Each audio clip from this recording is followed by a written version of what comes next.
아이디어 차원에서 낼 수 없습니까? 라고 말씀을 하셨죠. 그렇다면 가능한 안을 내는 게 상식적으로 맞지 않을까라는 생각이 듭니다. 그러면 근데 이 안에 대해서는 산업부 자체에서도 현실성이 전혀 없는 방안이다라고 스스로 인정을 하고 있습니다.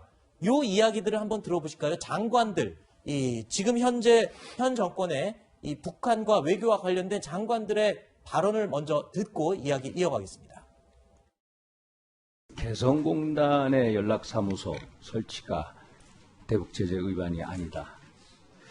그런데 전력이 공급이 되고 유류가 거기 기술 장비, 건설 장비 들어가는데 위반이 아닙니까?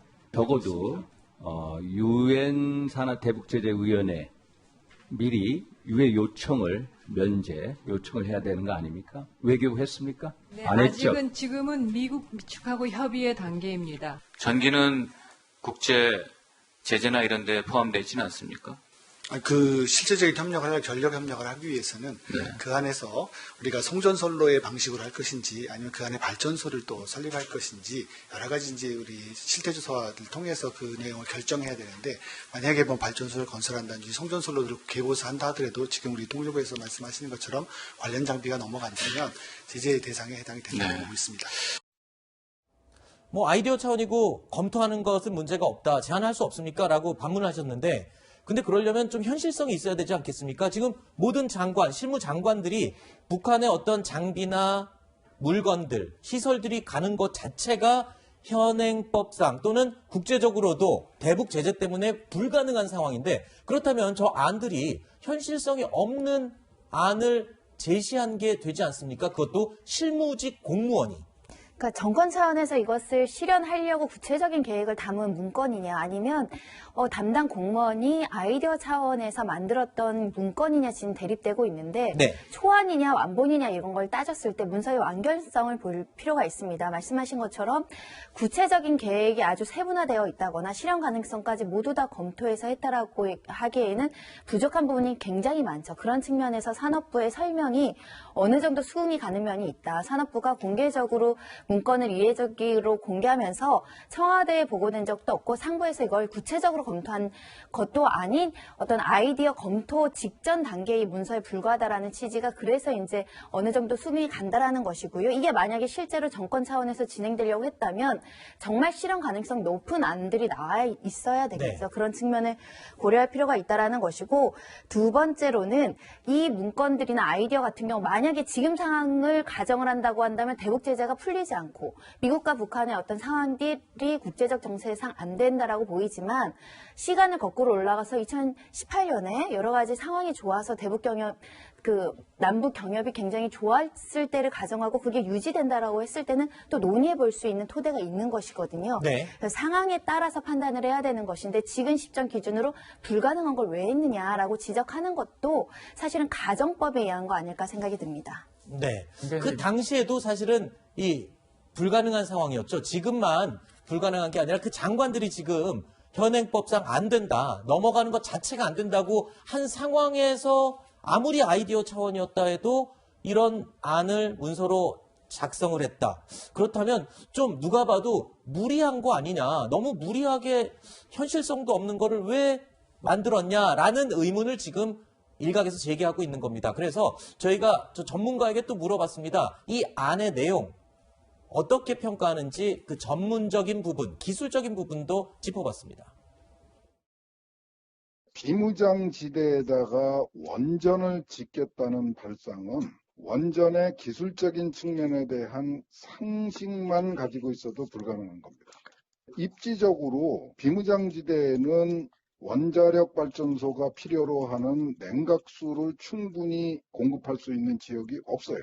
기술적으로 비무장지대에 원자로를 지을 수는 없는 거예요. 원전을 담당하는 그 산업부 관료가 그런 사실을 몰랐다는 얘기는 말이 안 되는 얘기고요.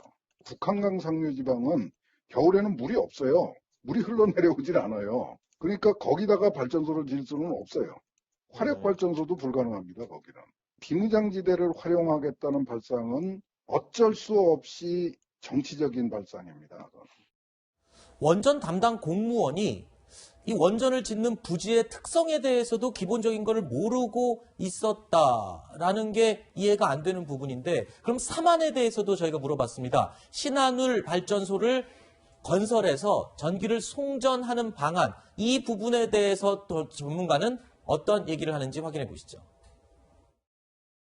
신한울 3, 4호기는 우리한테도 위험하다고 그래서 공사가 진행 중인 거를 뭐 한 8천억 가까이 들어간 거를 중단을 시켜놓은 거예요. 그거를 북한 주민을 위해서 완공을 해갖고 가동을 하는 거를 우리 국민이 수용해 줄 거다라는 발상은, 이거는 정치인이 아니라면은 불가능한 발상이죠. 어떻게 들으셨습니까? 제가 네. 다른 코멘트를 하지 않고 곧장 이- 들으신 이덕화 대로 교수님, 말씀해 주십시오. 원래 과학이나 아니면은 이런 이제 여러 가지 과학적인 부분에 대해서 네. 쉽게 설명도 많이 해주시고요. 네. 굉장히 해박한 지식을 갖고 계신 것으로 제가 알고 있기 때문에 네. 뭐 말씀 존중하고요. 네. 근데 이덕환 교수님은 정치라고 하는 걸 중심에 넣어놓고 생각하시는 것 같아요. 네. 정치인의 상상력 아니면 불가능하다.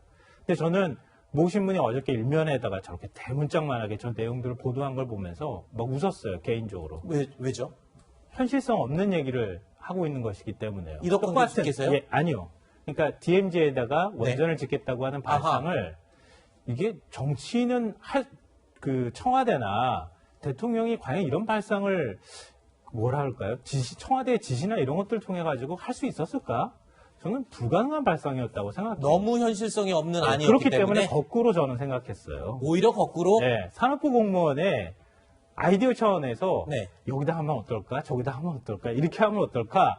이런 생각에서 만들지 않고서야 저런 내용이 나올 수가 없다. 원전 담당 왜- 산업 공무원이 그렇게 전문성이 떨어지는 것도 아니, 문제 전문성에 아닐까요? 관한 문제가 네네, 아니라 네. 뭐 여러 가지 안들은 있을 수 있는 거죠. 네네네. 근데 왜 제가 이렇게 생각했다고 네. 웃었다고 말씀드리냐면요. 박근혜 정부 시절로 한번 돌아가 보죠. DMZ 생태공원화 한다 그랬어요. 네네. DMZ 생태적으로 굉장히 좀 보존 가치가 있는 곳이잖아요. 그렇죠. 그걸 생태공원화 한다고 박근혜 대통령 당시에 얘기를 했었어요. 문재인 대통령도 그 기조에서 크게 벗어나지 않았어요. 거기에 원전을 짓겠다고요?